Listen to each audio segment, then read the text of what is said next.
고린도 교회의 여러 상황을 우리가 봤을 때 이 사도 바울이 잘 집중해서 초점을 맞춰서 사역을 하지 못했었다. 거기다가 이 고린도 교회 성도들 자체가 굉장히 복잡한 인적 구성과 그리고 아주 굉장히 거칠고 또 자기 생각이 강한 그런 성향의 대도시 성향의 사람들이었다. 이렇게 말씀을 드렸고요. 그래서 드디어 이제 고린도 교회에 문제가 생겨서 고린도 전서와 후서를 이제 쓰게 되는 그런 상황에 있게 됩니다. 오늘 9장 1절에 보시면 나는 자유인이요 사도가 아니냐 이렇게 얘기를 합니다. 이게 이제 이 질문으로 계속하거든요. 내가 자유인이 아니냐? 내가 사도가 아니냐? 나에게 이런 권한이 없겠느냐? 뭐 이런 식으로 계속해서 이 질문을 이렇게 하는데 조금은 불편한 신규로 말씀하시는 거예요, 이분이 지금. 왜 그러냐면 지금 이분 자신이 지금 굉장히 공격을 이제 받고 있었어요. 우리 고린도전서 1장 12절부터 3장 3절을 가만히 보면요. 고린도 교회 이렇게 보시면 내 형제들아 글로와의 지편으로 너희에 대한 말이 내게 들리니 그래서 누군가가 이제 소식을 갖다 준 거죠. 글로에라는 사람이 이제 갖다 준 건데 지금 어디에 있냐면 이분은 지금 3차 전도여행 주간에 우리 에베소 사역을 하고 계셨어요. 에베소에서 2년 3개월 동안 사역을 하셨어요. 이 사역을 하는 과정에서 너희 가운데 분쟁이 있다는 소식을 들었어요. 그런데 이 분쟁이 바울 또는 나는 아볼로파다, 나는 개바파다, 나는 그리스도파다 이 사파전으로 분쟁이 이제 있게 되는 것을 들은 거죠. 사실 저런 상황에서 바울이 공격받으리라는 것은 너무나 자명하죠. 그렇지 않습니까? 그래서 이제 그 다음에 이제 이분이 그래서 이제 3장에 뭐라고 얘기하시냐면 너희 가운데 시기와 분쟁이 있으니 어찌 육신에 속하여 사람을 따라 행함이 아니오 이렇게 말씀을 하십니다. 이 시기와 분쟁이 있었습니다. 사실 이제 사도 바울이 이렇게 사역을 굉장히 잘하고 이렇게 안돈시키고 이렇게 균형이 잡힌 상태에서 가신 것이 아니라 좀 부산하게 움직이셨고 본인 자신이 좀 격정이 있었고 본인 자신이 이렇게 중심을 잘 못 잡고 있는 상황에서 그런 내재되어 있던 그런 불편한 그런 상황들이 이제 불거져 이렇게 나가는 걸 보게 됩니다. 그래서 이제 그 지도자는 사실은 떠나봐야 아는 거더라고요. 이게 떠나봐야. 그분이 갖고 있었던 장점도 이제 그대로 공동체에 남아있고 그분이 갖고 있었던 단점도 그대로 공동체에 이렇게 어둠으로 이렇게 쭉 가거든요. 그러니까 그런 부분에서 어떤 지도자가 영적인 지도가 특히 어떤 자리에서 이제 자기 영향력을 행사하다가 그분이 이제 돌아가시고 나면 또는 그분이 교회를 떠나시고 나면 그러면 이제 그분의 흔적이 이렇게 남아있는데 의외로 그분이 같이 있었을 때는 대단한 영향력과 그리고 굉장히 큰 은혜를 미친 분이시다 할지라도 떠나고 나서 뒷소식이 굉장히 안 좋으신 분이 있는가 하면 있을 때는 그냥 평범하시고 또 문제도 좀 많으시고 좀 여러 가지로 좀 불편한 것도 많았던 것 같은데 이분이 떠나시고 났는데 굉장히 그 좋은 평가와 그리고 늘 그 사람을 기억하게 되는 또는 만나고 싶어지는 그리워지는 그런 사람이 있어요. 굉장히 이제 다릅니다. 거기에는 그분이 갖고 있는 성품과 내면의 깊은 영성의 실체가 비로소 그때 드러나는 겁니다.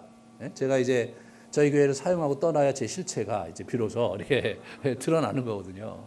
그러니까 이 부분이 이제 우리가 잘 생각해 봐야 될 부분인데 이 바울이 갖고 있는 내적인 어두움이 사실은 굉장히 컸던 거예요. 우리가 이제 그 바나바와 결별하고 2차 전도여행을 다니면서 이분이 굉장히 어려웠던 시간들을 보내고 사실은 자기의 그 인격적인 결함을 바나바가 사실은 굉장히 많이 보완해주고 있었는데 이런 부분이 이제 떠나고 나니까 자기의 그 본성이 그대로 이렇게 드러나면서 물론 긍정적인 부분대로 기여가 되지만 부정적인 부분이 온통 그 가득 이렇게 드러난 곳은 2차 전도여행 중에 가장 많이 머물렀던 지역 고린도였습니다, 여러분. 다른 여러 교회를 개척했는데 거기는 그렇게까지 심각하지 않았는데 이분이 거기 많이 머물고 나니까 그분의 이제 어두움 속에서 갖고 있는 한계가 아주 그냥 장황하게 드러나는 거예요. 이게 참 무서운 거죠. 이게 무서운 겁니다.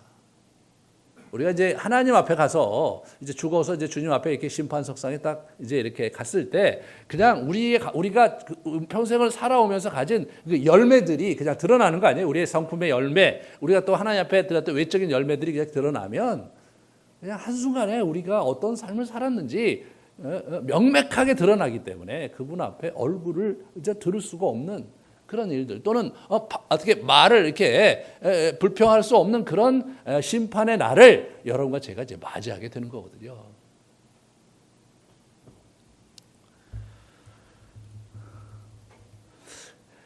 이제 분파가 생겼으니까 3절에 어떤 일이 벌어집니까? 3절에 보시면 나를 비판하는 자들에게 변명할 것이 이것이다. 나를 비판하는 자들에게 변명을 하는 거예요. 이분이 지금 비판을 받고 있어요. 바울파, 아볼로파. 아볼로는 이게 성경에 있는 걸로 봐서는 이분이 굉장히 젠틀하신 분이고요. 성품이 온화하신 분이고 굉장히 지혜로우신 분이었던 것 같아요. 그러니까 그 다음 이제 주자가 아볼로와 사역을 했는데 바울과 아볼로가 사실은 굉장히 차이가 많은.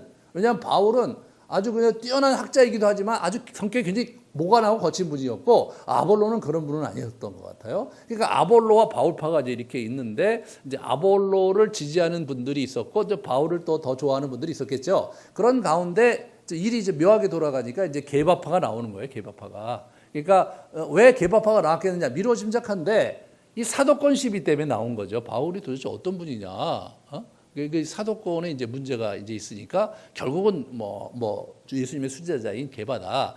게바하고 아볼로고 바울이 뭐냐 그러면 그리스도파가 하나 더 생겼던 것 같아요. 그러니까 이제 이런 부분에서 이분들이 이제 바울을 비판하는데 여기 이제 영어 표현이 재밌어요. examine이라고 나와요. 예? 조사하는 거예요. 예? 이게 요즘 얘기로 탈탈 터는 거예요. 과거를. 예. 그래서 우리 저기가 탈탈 털린 거예요. 자기가. 우리 바울이 탈탈 털린 겁니다. 그러면서 와장창 이분이 이제 무너지게 돼요. 우리가 지금 현재 작품에 벌어지는 상황 속에서 사람이 이제 탈탈 털릴 때 어떤 일이 벌어지는지 우리가 보고 있는데 다 이 바울이 그런 경험을 지금 하고 있는 그런 상황입니다. 사실 사도 바울에 있어서의 가장 큰 약점 중에 약점이 이 사람이 사도 맞냐 이런 거예요. 사도 맞냐 이거예요. 사도 맞냐. 그래서 실제로 갈라디아 교회에서 이제 쓴 서신에 보면 그런 약간 궁색한 얘기들이 나오거든요. 사람들에게서 난 것도 아니요, 사람으로 말미암은 것도 아니요, 오직 예수 그리스도와 그를 죽은 자 가운데서 살리신 하나님 아버지로 말미암아 사도됐다. 저런 장황 소개를 하는 것 자체가 이분이 얼마나 궁색한가를 보여주는 거죠, 그죠? 왜냐하면 우리 베드로 사도가 베드로전서 1장 1절에 자기를 소개하는 장면에 보면 너무 재밌어요. 예수 그리스도의 사도 베드로는 끝이에요. 끝이에요. 자기 소개를 저렇게 장황하게 할 이유가 없었던 사람이 그냥 나 예수 그리스도의 사도입니다. 끝인 거예요. 이분은 자기가 예수 그리스도의 사도다 얘기를 이게 안 되는 거예요, 이게.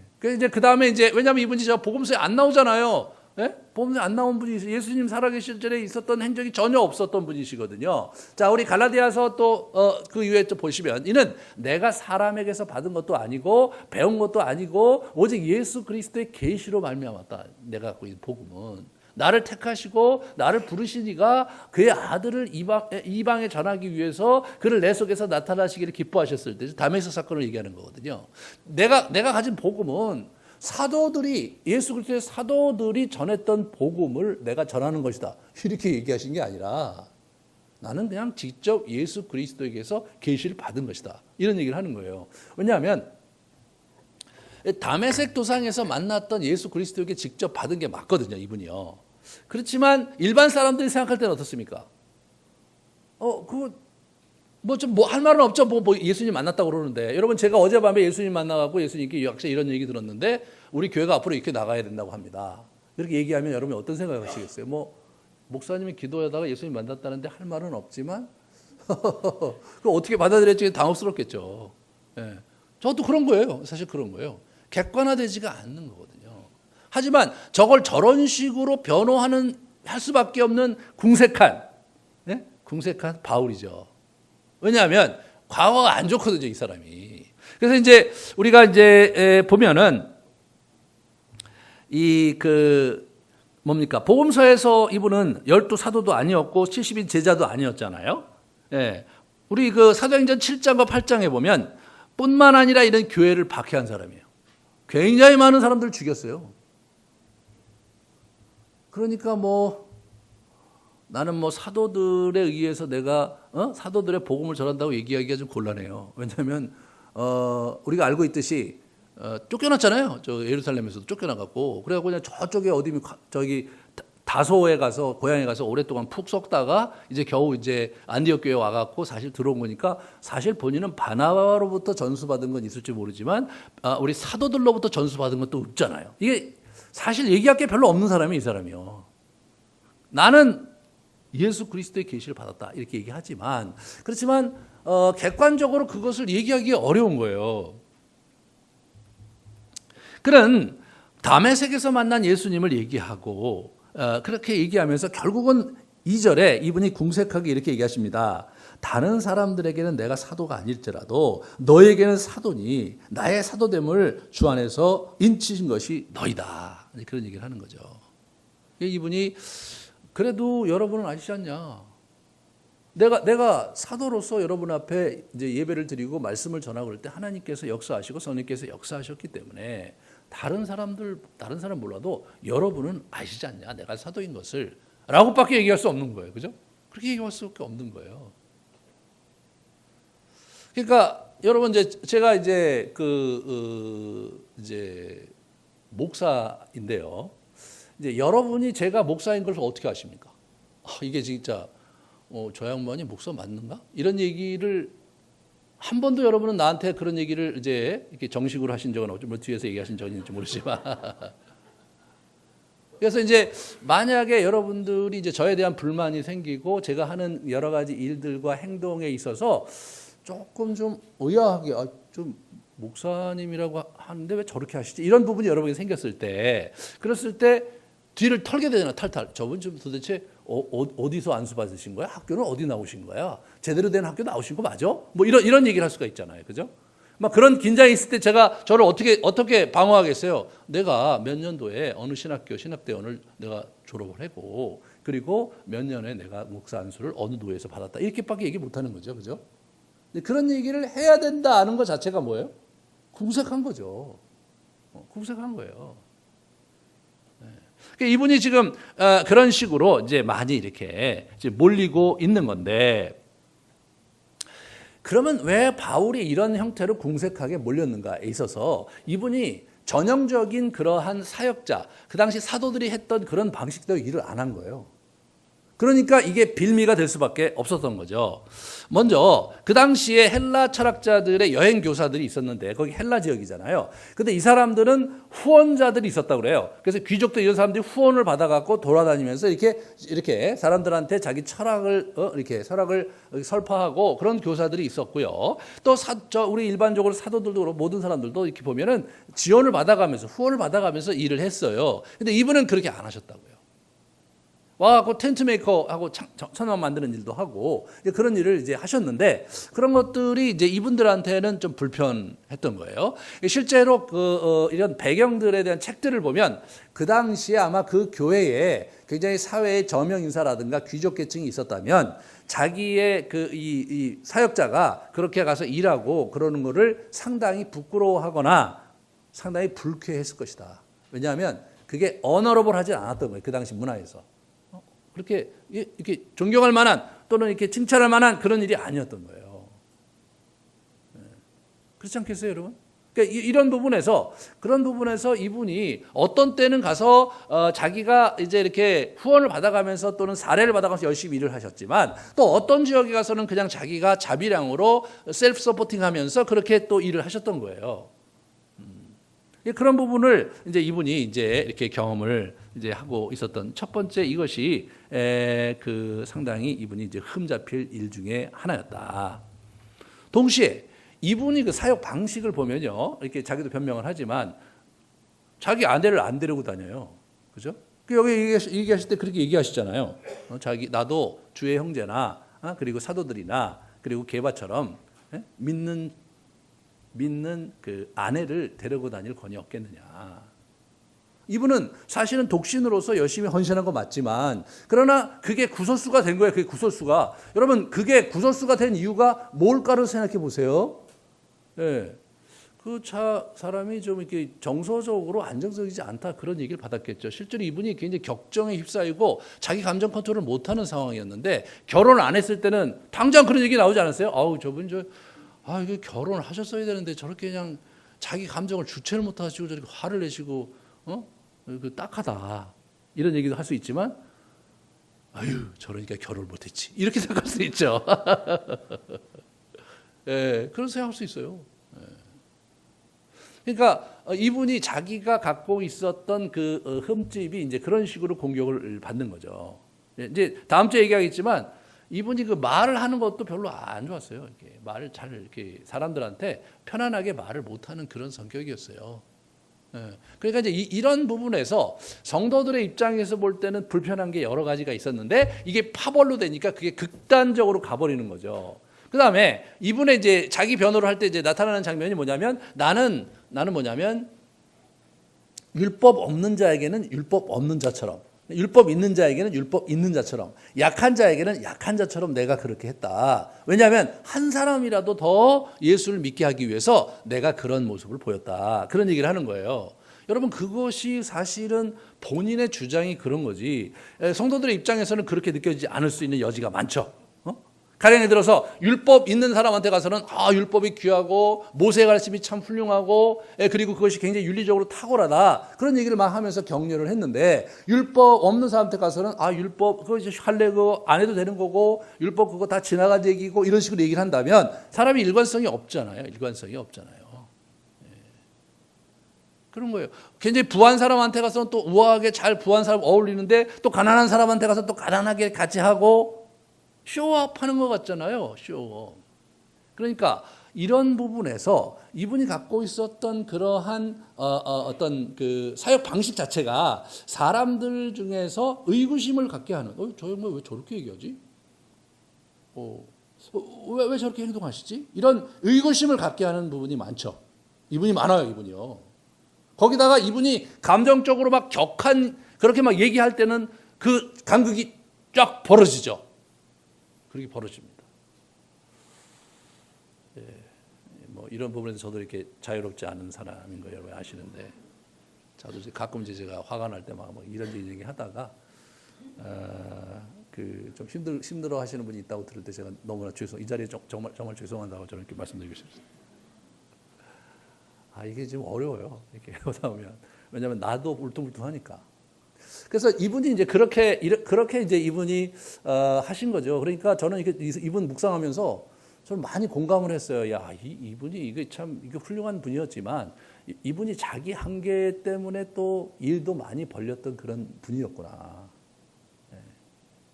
그렇지만 나는 이분한테 돌을 던질 자격이 없다. 나도 사실 지금은 그래도 여러분 제가 굉장히 나이스하게 그나마 이렇게 사역을 하는 겁니다. 사실 옛날에 제가 대학 졸업하고 선교단체에서 일할 때는 진짜 대단했습니다. 그때 진짜 무시무시했던 것 같아요. 그때 반성을 많이 했습니다. 그 이후로. 하지만 저 나름도 노력을 많이 했는데 여러분이 보시는 바가 그래도 저로서는 굉장히 좋아진 모습을 갖고 있는 거다라고 얘기하는 거 외에 제가 할 일이 없는데 아무튼 이분이 바로 그런 분이었던 거예요. 훌륭한 분이었는데 그랬다 이렇게 말씀을. 그러니까 이제 이분이 어떻게 됩니까? 그렇게 이제 비판을 받고 그러니까 자기 변호를 하잖아요. 이분이 이제 첫 번째는 일반 상식에 근거해서 자기 변호를 하고, 두 번째는 이제 그 율법 말씀을 비교해서 자기 변호를 해요. 변호의 핵심 뭐냐면 내가 그런 모든 권한을 갖고 있었는데 그 구설수에 오른 거예요. 그걸 안 쓴 거. 그러니까 사례를 안 받고 또 다른 사람과 같은 일반적인 형태로 삶과 사역을 보낸 게 아니고 이렇게 튀게 보낸 거예요. 튀게. 남다르게 보낸 그것이 구설수가 된 거란 말이죠. 근데 내가 그거 몰라서 그런 거 아니다. 그런 얘기를 이분이 하시려고 첫 번째 자기가 마땅히 사역자로서 누려야 될 이런 권리가 나한테도 있었던 거 내가 안다. 그러면서 4절에 우리가 먹고 마실 권한이 없겠느냐. 다시 말해서 사역을 하면서 그 사역 대상자들이 자기를 이렇게 사례를 주는 거 그거 마땅한 거 내가 그건 내가 안다 이거죠. 5절에 보시면 아까도 말씀드렸지만 다른 사도와 주의 형제와 계바와 같이 내가 결혼해서 다닐 수 있었다. 그거 나도 안다. 그 다음에 그 6절에 보면 나도 일을 하지 않고 할 줄 알았지만 내가 일을 하면서 했다. 그러면서 7절에 누가 자기 비용으로 군복무를 하겠냐. 그죠? 누가 포도를 심고 그 열매를 먹지 않겠느냐. 누가 양떼를 기르고 그 양떼의 젖을 먹지 않겠냐. 그거는 나도 다 한다. 나도 다 한다. 더군다나 그렇게 이제 이렇게 사례를 받는 것 자체가 성경의 율법에 나와 있다. 그런 얘기를 하면서 이제 9절에 모세의 율법에 곡식을 밟아 떠는 소에게 망을 씌우지 말라. 신명기 25장 4절에 나오는 말씀이거든요. 저 말씀이 이제 그 당시에 이제 그 유대인들이 저걸 이제 사역자들에게 이렇게 적용해서 이제 해석을 해서 썼었거든요. 그러므로 이제 곡식을 떠는 소에게 망을 씌우지 마라. 여러분 저 시골에 자라신 분이 알겠지만 소에게 이렇게 일을 시킬 때 제기일 같은 거 시키고 그럴 때 이게 망을 씌워요. 그렇지 않으면 자꾸 먹거든요, 이게. 옆에 있는 콩도 먹고 파도 먹고 막 이게 이것저것 다 먹어버리면 그러면 이제 자기 농사진 거 다 어떻게 되니까 이걸 망을 씌우는 건데 그거 하지 마라. 근데 이게 뭐 소에 대해서 하나님께서 소의 복지에 관심이 있었던 거냐? 그게 아니고 이게 사람에 대한 얘기다 하면서 해석을 해주는 거예요. 그러면서 마땅히 사람이 자기가 하는 일에 대한 대가로 먹고 살 권한이 있는 것으로 성경은 말하고 있다. 그리고 이제 14절에 보시면 예수님도 그러셨다. 그런 얘기 예수님도. 그죠? 그래서 14절에 그렇게 나오잖아요. 자, 이와 같이 주께서도 복음 전하는 자들에게 복음으로 말미암아 살리라 명하셨다. 이게 어디 나오느냐면 마태복음 10장에 보시면 나와요. 일꾼이 자기의 먹을 것을 받는 것이 마땅하다. 그 집에 유하며 주는 것을 먹고 마시라. 일꾼이 그 삭스 받는 것이 마땅하다. 그러니까 복음 사역을 하는 사람들이 그 지역에 가서 섬길 때 그 대상자들이 주는 음식을 먹고 그렇게 사는 것이 마땅하다고 예수님께서 말씀하셨다. 나도 그거 안다. 그러므로 무슨 얘기하는 겁니까? 그렇게 하는 것이 나쁘고 그렇게 하는 것이 문제고 그렇게 하는 것이 덕이 안 된다. 그래서 안 한 건 아니다 이거죠. 근데 유별나잖아요. 뭐가 자기가 뭐 대단하다고? 자기는 우리가 주는 사례도 안 받으려고 그러고 뭐 그리 대단하다고 혼자 독야청청하다고 독신으로 이렇게 지내려고 하고 이제 그랬는데 내가 잘 알고 있다. 마땅히 또 그렇게 할 수도 있고 성경에도 그렇게 돼 있을 뿐만 아니라 내가 섬기는 예수 그리스도께서 그렇게 하셨다. 이렇게 얘기한 거예요. 그러면서 나는 그렇게 활동하고 있는 사도들이나 또는 우리 주의 형제들이나 계바를 폄하하거나 비판할 생각이 없다. 그죠? 그러면서 이제 지금 왜 그런 얘기 해야 됩니까? 계바파 있죠? 아볼로파 있죠? 이게 완전히 파벌로 나오니까 자기가 자기 주장하면서 다른 계파의 그 주자들에 대해서 내가 폄하하거나 또 그들을 공격할 생각이 없다는 걸 분명히 해야죠, 자기가. 그렇게 얘기를 하신 거예요, 이분이. 그러면서, 이분이 자기 얘기를 이제 본격적으로 하고 있어요. 나는 그럼 어떤 의도에서 그렇게 했는지 15절부터 이렇게 나오죠. 그러나 내가 이것을 하나도 쓰지 아니하였고 또 이 말을 쓰는 것은 내게 이같이 하여 달라는 것이 아니라 차라리 내가 죽을지언정 누구든지 내 자랑하는 것을 헛된 대로 돌리지 못하게 하려 함이라. 내가 이런 얘기하는 거는 내가 그렇기 때문에 이제부터는 그렇게 하겠다 그런 얘기 하려고 그런 게 아니고 나 나름대로 이유가 있어서 그렇게 한 거다. 그래서 16절에 내가 복음을 전할지라도 자랑할 것이 없으면 내가 부득불 할 일임이라. 만일 복음을 전하지 아니하면 내가 화가 있을 것이다. 내가 내 자의로 이것을 행하면 상을 얻으려니와 내가 자의로 아니한다 할지라도 나는 사명을 받았기 때문에 지금 이거는 내가 마땅히 해야 될 바를 하는 것에 이제 불과하다. 자기는 사명자라는 거예요. 그러므로 내가 기본 권리를 갖고 할 수 있지만 나는 그걸 안 했다. 왜냐하면 자기는 그걸 할 수밖에 없는 내면의 이유가 성령으로 갖고 있다는 거죠. 내가 만약 복음을 전하지 않으면 나한테 내가 저주가 있고 화를 받을 거라고 이분이 그렇게 자의식을 갖고 있어요. 왜 그러냐? 이분이 여러분 우리가 알고 있듯이 예수 믿는 사람 많이 죽였잖아요. 그거 어떻게 갚아요, 여러분? 그냥 단순히 핍박한 게 아니라 많이 죽였어요. 그러니까 이제 만약에 여러분이 그랬다고 생각해 봅시다. 이 기독교가 진짜 문제가 많다. 저놈들은 이 땅에서 없어져야 될 놈들이다. 그래서 자기가 이제 합법적이지만 그들을 불러다가 고문하고 그리고 그럼에도 불구하고 아주 예수 안 믿는 사람을 죽였다고 합시다.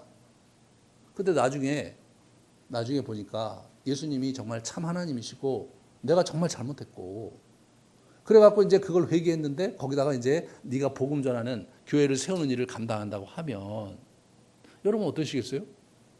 자기 자신이 너무나 부끄럽지만 뭐 너무나 감사하고 그리고 자기가 일을 하는 것 자체는 자기가 잘못한 수많은 죽어간 영혼들 그들의 죄에 대한 대가 지불이니까 자기는 상급을 받을 게 없다는 거죠. 내가 뭐 그걸 주장할 수도 없는 거고 내가 마땅히 정말 죄스러운 마음으로 내가 마땅히 책임져야 될 자세로 이걸 할 뿐이고 이걸 내가 열심히 했다고 하나님께 상 받을 일도 더더욱 아니다. 그걸 알고 있기 때문에 이분이 그렇게 했다는 거예요. 그러면서 뭐예요? 나는 그렇기 때문에 사례를 안 받으려고 했다. 사례를 안 받아야 그나마 내가 주님 앞에 손을 내밀고 상을 이렇게 얻을 수 있는 그런 형태가 되는 것이기 때문에 그렇게 한 거라는 거예요. 그러니까 이게 굉장히 개인적인 차원의 자기 내면의 이유가 있었던 거예요.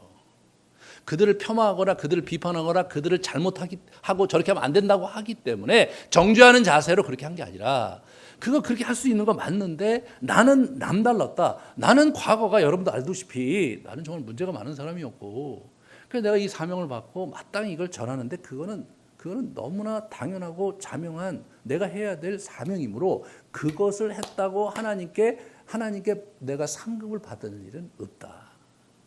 그런데 나는 내 인생에 하나님 나라의 상급을 받으려고 내가 그 이상으로 일하려고 하고 있는 것 뿐이었다. 이제 그렇게 이분이 이제 얘기를 이제 하십니다. 그래서 내가 더 많은 사람을 얻기 위해서 유대인에게는 유대인에게, 그죠? 그다음 유대인처럼, 그다음에 율법 아래 있는 사람들에게는 율법 아래 있는 사람처럼 약한 자들에게는 약한 자 같이 되었다. 20절에서 22절 그 얘기하는 거예요. 그렇게 하면서 내가 할 수만 있으면 더 많은 사람을 이렇게 얻기 위해서 자기 그렇게 했다.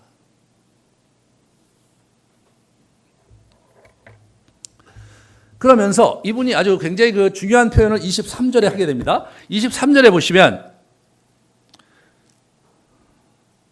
내가 복음을 위하여 모든 것을 행함은 복음에 참여하고자 함이라. 그래서 이 복음에 참여하고자 함인데 이걸 오늘 문맥에서 이걸 잘 우리가 이해를 해야 되는데 이게 복음에 참여한다라는 표현 자체가 이 그 헬라어로 이제 거기 제가 써놨던 이제 죄송합니다 이게 제가 뭐 자랑하려고 이렇게 한 건 아니고요. 이게 원어가 그렇다 그런 얘기를 한 거예요. 순 코이네오노스 이렇게 되거든요. 이게 무슨 뜻이냐? 조인 파트너라는 뜻인 거예요. 동업자라는 뜻인 거예요. 예.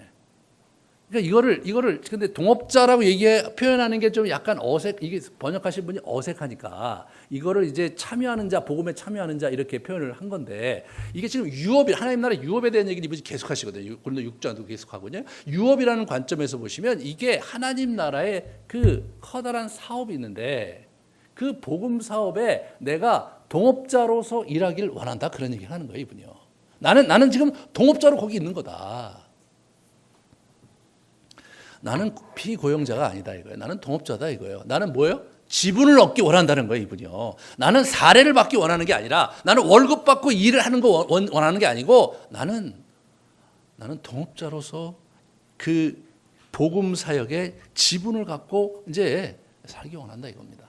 이 동업자와 사건 또는 품꾼, 그러니까 월급 받고 사례 받고 일하는 사람과 동업자는 완전히 다른 거예요. 그 얘기를 우리가 이제 예수님께서 하셨어요. 요한복음 10장 12절부터 14절에 이런 얘기를 해요. 나는 선한 목자다. 선한 목자는 양들을 위하여 목숨을 버린다. 사꾼은 목자가 아니요 양도 제 양이 아니다. 이리가 오는 것을 보면 양을 버리고 달아나더니 이리가 양을 물어가지고 또 해치느니라. 달아나는 것은 그가 사꾼인 까닭에 양을 돌보지 아니합니다. 이 사꾼이란 말이 품꾼이라는 뜻이에요. 삭을 받는 일꾼, 그게 사꾼이에요. 그래서 이제 예수님께서 무슨 얘기하냐면 이 나는 사꾼이 아닌데 사꾼은 어떤 사꾼이냐면 월급쟁이인데 책임을 안 지는 월급쟁이에요.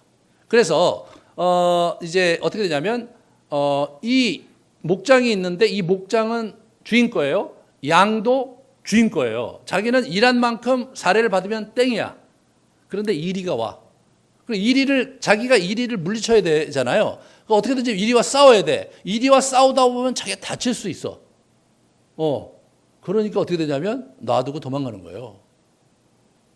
이게 뭐 죽어도 주인 양이 죽는 거고, 망해도 주인 목장이 망하는 건데 나는 함께 망할 수 없다 이거죠. 나는 그 일을 하다가 일에게 물려서 다치거나 죽을 수는 없다. 그러므로 자기가 도망가는 거예요. 양에게 관심이 없는 거예요. 자기가 할 도리를 하고 자기가 가버리는 거예요. 그게 사꾼인 거예요. 지금 이 얘기를 이분이 하시는 거예요. 나는 내가 복음을 전하는 이 일은 그냥 내가 옛날에 저지른 죄에 대한 대가다. 이거는 열심히 해야 되는 거예요. 이거 안 하면 내가 저주받는데 내가 어떻게 안 하냐. 그러니까 이거는 어떻게 돼요? 아무리 잘해도 본전이죠. 여러분 제가 목사잖아요. 그러니까 목사니까 열심히 설교하고 열심히 여러분 이제 가르치고 훈련시키고 그러면 제가 열심히 해야죠. 근데 그 열심히 한다고 그래서 그게 뭐 하나님 나라에 뭐 더 보탬이 되고 이런 차원은 아닌 거죠. 마땅히 해야 될 일인 거예요. 그것 때문에 내가 상급이 있느냐? 그것 때문에 상급이 있는 건 아니죠. 제가 왜냐하면 사례 봤잖아요. 그렇잖아요. 예. 그러니까 제가 여기서 사례 받고 제가 설교하니까 하나님 나라에 가서 제가 받을 게 뭐가 있습니까? 다 받았는데. 그러니까 저의 입장에서 어떻게 했냐면 사례 받는 거 이상으로 일해야 되는 거죠. 그래야 그의 나라에 분깃이 있는 거예요. 그래서 제가 교회에서 일반 목사님들이 안 하는 짓을 하는 이유가 이런 놀라운 저의 의도가 깔려 있다는 걸 여러분이 아실지 모르겠어요. 네. 제가 이제 옛날에 선교단체에 있을 때, 제가 후배들, 저기, 신입간사들 뽑고 또 훈련하고 그런 일을 제가 10년 동안 했거든요. 그래서 제가 뭐라고 그러냐면, 너희 사례가 되게 적은데, 후원받아서 사는데, 요즘 보니까 사례만큼 일하는 친구들이 있는 것 같다. 너희들이 와서 젊은 날에 여기서 보내면서 사례만큼 일하고 가는 건 월급장인데, 그거 진짜 비참한 거다. 그러니까, 밖에 나가면 이 정도 연봉을 받을 수 있는데 너희가 이 정도 연봉을 받는 거라면 밖에 나가서 일하는 사람들이 그 정도 연봉 받을 때 어떻게 일하는지 보고 일을 해야 남는 장사지. 그렇지 않으면 끝이다. 막 뭐라고 그랬어요. 제가 이제 신대원을 졸업하고 목사가 됐는데 제가 있는 단체에 이제 졸업생 사역을 이제 시작을 하는데 그분들을 만나서 이제 교제하고 사업하는 사람들 만나서 교제하고 그리고 이제 여러 이제 이렇게 직장 다니는 사람들 이렇게 보면서 그때만 해도 뭐 사실은 불철주야 일하는 시기였죠. 90년대 말 그다음에 2000년대 초니까 뭐 토요일 날 휴일도 없고 1년에 한 일주일 정도 휴가 있으면 잘 있는 그런 시절이었어요. 근데 그분들 진짜 열심히 살더라고요. 아침부터 밤 10시, 11시까지, 뭐 어떤 경우 그 이상까지 일하고, 토요일도 늦게까지 일하고, 더군다나 사업하는 사람들은 이제 밤낮이 없는 거예요. 막 만나면 굉장히 이제 그분들이 굉장히 열심히 사는 거 보면서 제가 앉아갖고 갑자기 이 말씀을 생각하죠. 바울을, 야, 내가 저 양반들 저렇게 열심히 하시는데 내가 여기서 이게 어줍잖게 일하면은 진짜 쥐뿔도 아니구나. 예? 그래서 그냥 설렁설렁 일하면 하나님 앞에 가서 네가 뭐 월급 받을 거 다 받고 챙길 거 다 챙기고 놀 거 다 놀고 했으니까 너는 이제 끝이다 그렇게 되겠더라고요. 되게 좀 심각했어요. 그래서 제 이제 목표가 뭐였냐면 개인 사업하는 사람처럼 일하자. 이게 제 목표였어요. 개인 사업 하는 사람이 나름대로 열심히 일했습니다. 여러분 잘 모르시겠지만 제가 열심히 일했어요. 여러분 지금도 되게 열심히 일합니다. 그러니까 이 부분에서 이게 진짜 이분이 갖고 있는 생각을 가만히 여러분 생각해 보세요. 어떤 생각을 가졌는지 이분이요 하나님 나라의 유업과 상급에 대해서요 이게 진짜로 리얼하게 받아들이고 살고 있었던 거예요. 그리고 하나님 나라가 계산이 정확한 나라라는 걸 이분이 알고 있었던 거예요. 네? 여러분 예수님의 예수님 비유가 뭐예요? 한 문화씩 다 나눠줬어. 10문화 남긴 사람 10골 주는 거예요. 5문화 남긴 사람 5골 주는 거예요. 계산이 정확한 거예요. 아무것도 안 남긴 놈은 나가라 이거예요. 그 한 문화를 10문화 사람 있는 자한테 줘. 여러분, 그 달란트 비유도 이게 하나님 나라라는 게요, 호락호락한 나라가 아닌 거예요. 은혜로 가는 나라. 은혜로는 구원받는 거예요. 은혜로 하나님의 나라에 티켓을 얻는 것 뿐이지. 그럼 거기 가서 어떻게 지내느냐, 이거는 완전히 다른 차원의 일이라고 사도 바울은 그렇게 믿고 있었던 거예요.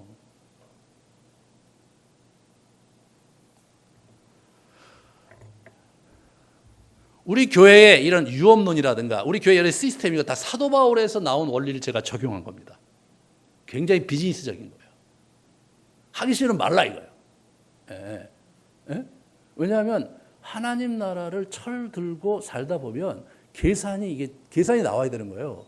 내 인생이 하나님 나라에서 의미 있게 살고자 하는 마음이 내게 있다면 마땅히 자기가 투자하고 대가를 지불하고 그의 나라의 명예와 그의 나라의 분깃을 얻는 게 하나님 나라예요. 예? 그냥 이렇게 어떤 종교처럼 자비로 그냥 묻어서 이렇게 쭉 가는 그런 동양 종교의 그런 가이드라인과는 달라요. 굉장히 현실적이에요. 이 몽환적이 아니에요. 이분이 얼마나 현실적으로 살았는지를 우리가 잘 봐야 돼요. 사도 바울은 거의 비즈니스맨처럼 살았어요. 그게 그의 나라를 사는 방식이었어요, 그분이.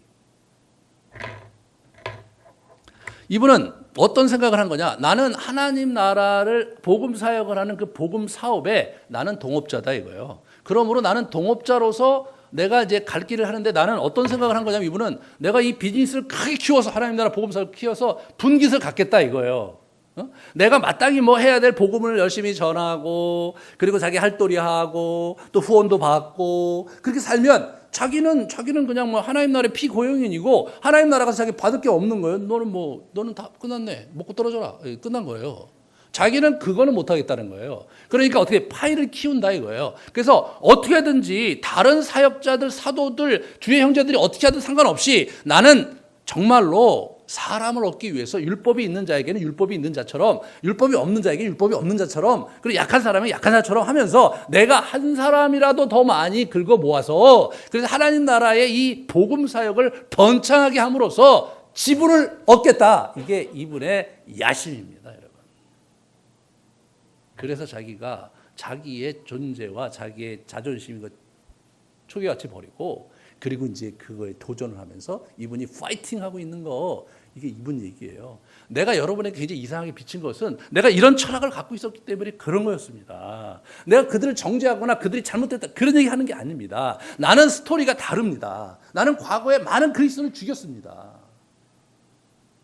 우리 사도들은 예수님 쫓아다니고 자기 것을 포기하고 그죠? 집안의 모든 걸 포기하고 섬겼던 사람이고 그렇기 때문에 그들이 편안하게 사역을 하는 거 그들은 뭐 그들의 길이고 그들의 상급이 있었다고 생각하지만 나는 기본적으로 내 계좌가 하나님 나라의 계좌가 마이너스 그죠? 엄청난 마이너스. 저 사람들은 제로 베이스 또는 플러스에서 시작을 했는데 나는 그냥 완전히 마이너스 시작을 한 거예요. 그거 어떻게 보상하냐 말이에요. 그래서 어떻게 해요? 잘해야 본전이란 말이 있는 거예요. 내가 복음 열심히 전하고 내가 할도리 다 하고 사역 우리 이제 사역 사례 받아서 하면 나는 본전이다, 본전. 그냥 천국에 가는 거 외에 남은 건 하나도 없다. 나는 본전치기 사업을 하고 싶지 않다. 나는 그 이상으로 나는 가기를 원한다. 그래서 나는 남다르게 지독하게 이 길을 갔을 뿐이다. 그 얘기를 이분이 하시는 거예요.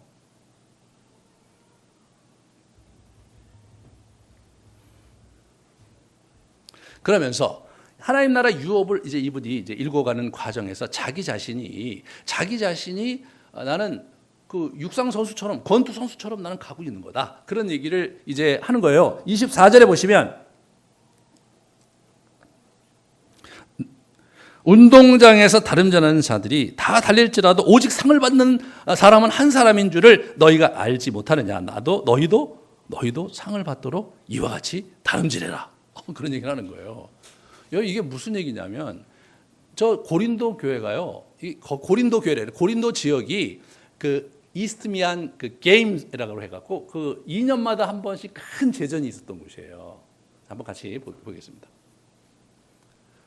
저기가 이제 이제 그리스 지역인데 이렇게 잘은 모르겠죠. 그 다음 걸 보시면 되겠습니다. 그 다음 거. 저기가 이제 보세요. 이게 지난주에 제가 얘기했던 그 이제 운하가 있는 도시인데 정말 사죄하려고 제가 저 그림을 갖다 놨는데 죄송합니다. 저게 18세기 때 만들어졌다며요. 1세기 때는 저게 없었어요. 약 한 6.4km 정도 된대요. 그래서 1세기 때는 어떻게 된 거냐면 이쪽에서 배를 대고 걸어서 저쪽에 가고 배를 타고 유럽을 간 거예요. 예. 그래서 저게 이제 아주 그렇게 이제 쓰였는데 제가 너무 흥분해갖고 막 그랬는데 제가 인터넷에 올리는 거 다 제가 카트하라고 얘기를 했는데 제가 10년 동안 메시지 하면서 처음 저는 역사적 사실을 왜곡해서 전했는데 여러분의 너그러운 용서를 바랍니다. 아무튼 그래도 저긴 중요한 곳이었고 그리고 이제 항구가 2개 있으면서 굉장히 상업이 발달했던 곳이었다. 뿐만 아니라 저기에서 큰 제전이 2년에 한 번씩 있었다는 거예요. 이스트미안 게임이 있었어요. 그 다음에 이렇게 보세요. 그래서 그 당시에 4대 제전이 있었다는 거예요. 이스트미안 게임이 있고 저쪽 올림픽 게임이 있었고 저쪽 위에 이제 델피스에서 또 하나 있었고 또 밑에 있었는데 저 2개는 별로 그렇게 안 알려져 있고요. 이스트미안 게임과 이 올림픽 게임이 있었는데 올림픽 게임은 4년마다 한 번씩 있었고 이스트미안 게임은 그게 2년마다 한 번씩 있었대요. 그 다음에 이렇게 보시면 우리 그 포세이돈 신에 그러니까 이 올림픽은 제우스 신에게 바쳐진 제전이었고 이 포세이돈이라는 신에게 바쳐진 제전이었대요. 그다음에 그래서 저기가 이제 포세이돈 신전이 있었던 곳이고 제전이 시작된 곳이죠. 저쪽에 보면은 옛날 자리였던 것으로 생각이 되는데 저쪽에 이제 커다란 스타디움이 있는데 거기서 이제 시작을 했겠죠. 그다음에 그 경기 종목 자체가요. 레슬링 창 던지기, 그 다음에 전차 타기 이런 거, 마차 타기 그런 거, 그 다음에 달리기, 원반 던지기 이런 게 있었어요. 그 다음에 이렇게 보시면, 저 위에가 이제 그런 거고, 저 밑에 저게 이제 뭐 한 거냐면 부조인데 이게 레슬링 하는 거, 거기 레슬링이 되게 유명했어요. 여러분 알고 있는 철학자 플라톤이 있는데 플라톤이 이스트미안 게임에서 2차례 레슬링 대회에 1등했던 사람이래요. 저는 이거 보면서 그 사람이 철학도 굉장히 잘하는 사람이었는데 와 레슬링 선수이게 됐구나. 약간 우리로서는 이해가 안 되죠, 그죠? 레슬링 선수가 철학가다 이게 약간 안 맞는데 그 당시는 통합적인 교육을 했기 때문에 이게 2개가 같이 이제 갔던 거예요. 그러니까 이스트미안 게임이 이제 유명할 수밖에 없는 거죠, 그죠? 플라톤이 거기서 2차례나 레슬링 선수에서 우승을 했던 그런 게임이 올림픽 게임이 아니라 이스트미안 게임이었던 거죠. 그 다음에 그래서 이제 이렇게 항아리에 남아 있는 부조들이에요. 그 다음에 이렇게 넘어가시면 권투예요. 이게 저 친구들이 다 벗고 있잖아요. 그러니까 이제 그리스는 이제 요즘 같은 경우는 여자들의 육체가 매력 포인트라 해서 뭐 완전히 그냥 모든 저기를 다 도배를 하는데 저 때는 여자 육체에 관심이 별로 없었어요. 그죠? 비너스 상도 보면 굉장히 뚱뚱하게 나와요. 저 때는 남자 육체에 관심이 있어서 남자상을 많이 했는데 이 게임 자체가 남자들이 하는 게임이었고 옷을 다 벗고 싸웠대요. 그래서 그 게임을 여자들이 관전을 못했대요. 관전을 못했는데 좌우지간 저런 문화가 여러분 2년에 한 번 있는 2년에 한 번. 만약 우리나라에서도 우리 서울에서 2년에 한 번 저런 빅 매치가 있다고 생각하면 굉장히 달라지죠, 그죠? 그래서 사람들은 뭐냐면 저 스토리를 다 알고 있고, 야 이번에 뭐 플라톤이 지난번에 1등했는데, 야 이번에 플라톤에 이어서 누가 뭐 저쪽 아델에서 왔는데 그 사람이 뭐 1등을 했다는 동 이런 얘기가 아주 그냥 늘 이슈죠. 2년마다 한 번이니까 너무나 재미난 얘기들이, 너무나 재미난 축제가 계속해서 이어졌던 거예요. 그러니까 이 고린도 사람들은 그걸 잘 알고 있었던 사람들이에요. 그 비유를 사용해서 이분이 고린도 사람들을 설득하고 있는 거예요. 여러분 영국 같은 경우는 이제 저 축구가 굉장히 유명하잖아요. 그러면 도시 전체가 축구 때문에 난리가 나는 거예요. 그러니까 조그만 소도시가 축구하는 시즌 되면 뭐 엄청나게 이제 팝 같은 데서 이제 맥주 들이키면서 뭐 하는데 헐리건들이라고 그래갖고 막 그거 하면 막 피튀기게 막 싸우고 막 그런 일들이 벌어지는 거죠. 그러니까 영국이라는 나라가 굉장히 지적인 나라 같은데 그런 거 보면 그냥 저렇게 막 게임 하나 갖고 저렇게 싸우고. 뭐 이 도시 전체가 막 들썩들썩하고 이제 한번 봤는데 대단하더라고요. 게임 그 시즌이 되면 모든 소식과 모든 대화가 다 그 게임에게 딱 꽂히거든요. 그래서 이게 어떻게 된 거냐면 그런 분위기 속에서 나는 달리기 선수와처럼 또는 우리 그 권투 선수처럼 나는 그런 선수가 상을 위해서 자기를 단련하고 달려가듯이 나 그렇게 살고 있는 중이다 지금. 그 얘기를 이분이 들려주고 계신 거죠. 그래서 여기 보시면 이제 24절에 너희도 상을 받도록 이와 같이 달인 줄 알아. 이 상을 받아야 된다 이거죠. 여러분 상을 받으라는 거예요. 상이 좋으니까 받는 거예요, 여러분. 아니 뭐 목사님 뭐 열심히 뭐 그렇게 이 세상도 할 게 많고 재밌는 게 많은데 뭐 죽어서 뭐 천국 가면 되는 거지 뭐 이렇게 뭐 상을 받고 이제 그럴 필요가 뭐 있나요? 뭐 이렇게 생각하시는 분이 있을지 모르겠는데 좌우지간 이 사람은 그렇게 상을 좋아했어요. 뿐만 아니라 여러분에게 상을 받으라 그러는 거예요. 예, 상을 이제 학교 다니면서 거의 상을 못 받은 그런 분들이 많을 텐데.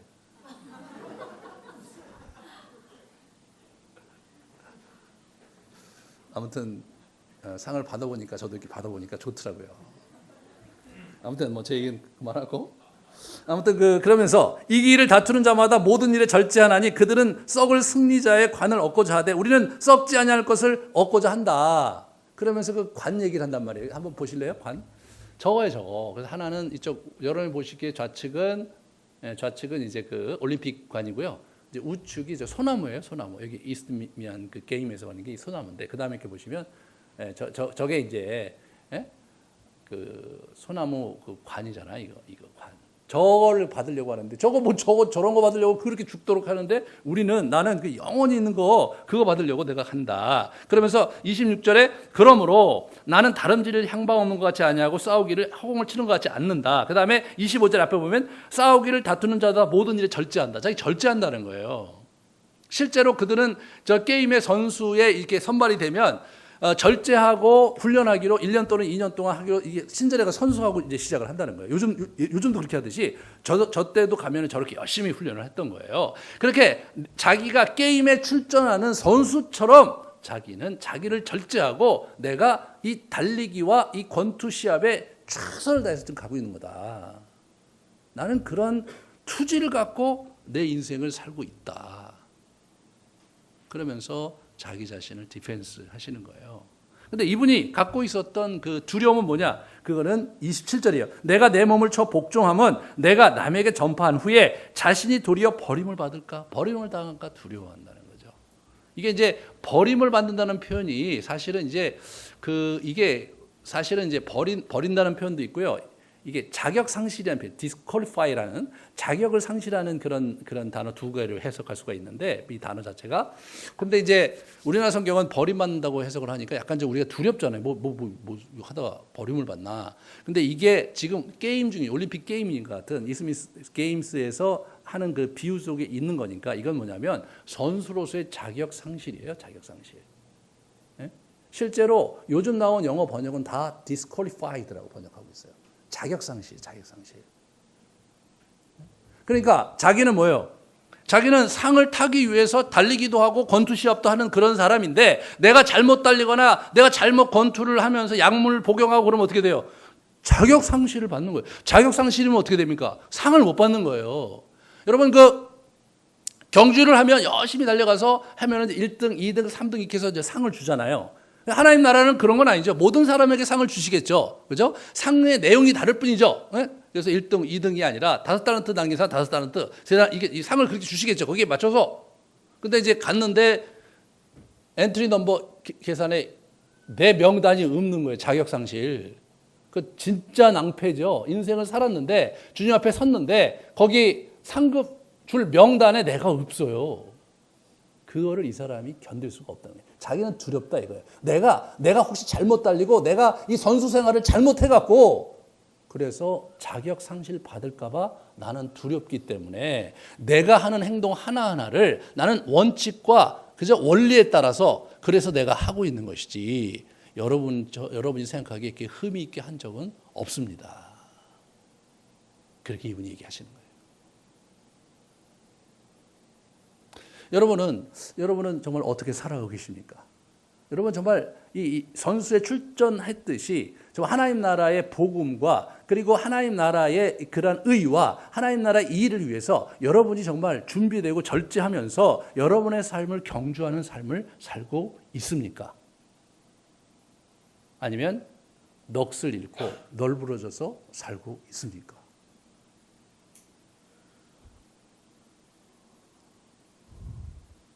그게 여러분에게 질문이 되어야 됩니다.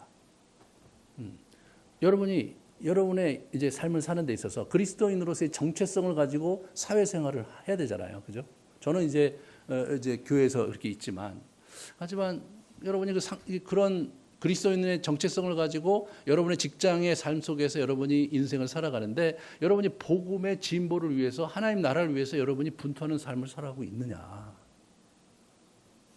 하다 보면 내가 뭐 꼭 그리스도인이니까 이걸 해야 되고 저걸 해야 되고 이런 것이 귀찮을 수도 있고, 또 중간에 뭐 자기가 그리스도인이라는 게 드러났는데 거기에 대해서 사람들이 굉장히 따가운 시선과 무시를 당할 수도 있고, 이제 그런 과정이 있는데 여러분이 거기서 그러함에도 불구하고 여러분의 정체성을 포기하지 않으면서 여러분의 경주를 계속 달려가는 삶을 살고 있습니까, 여러분이?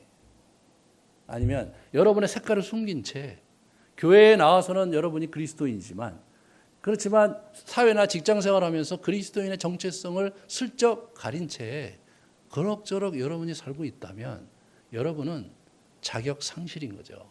여러분은 선수가 아닌 거예요.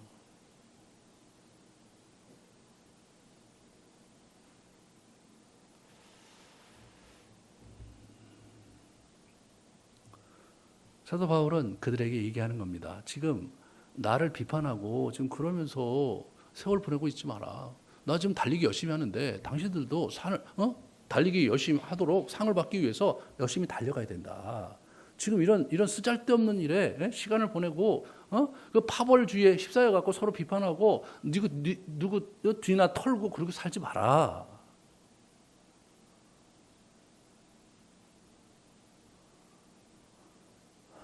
이분이 그 얘기를 하시는 거예요.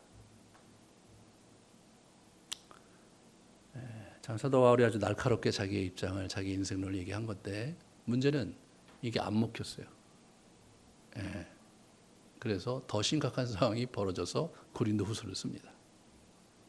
오늘은 도전받는 정체성인데, 다음 주 설교 제목은 도전받는 인간성입니다.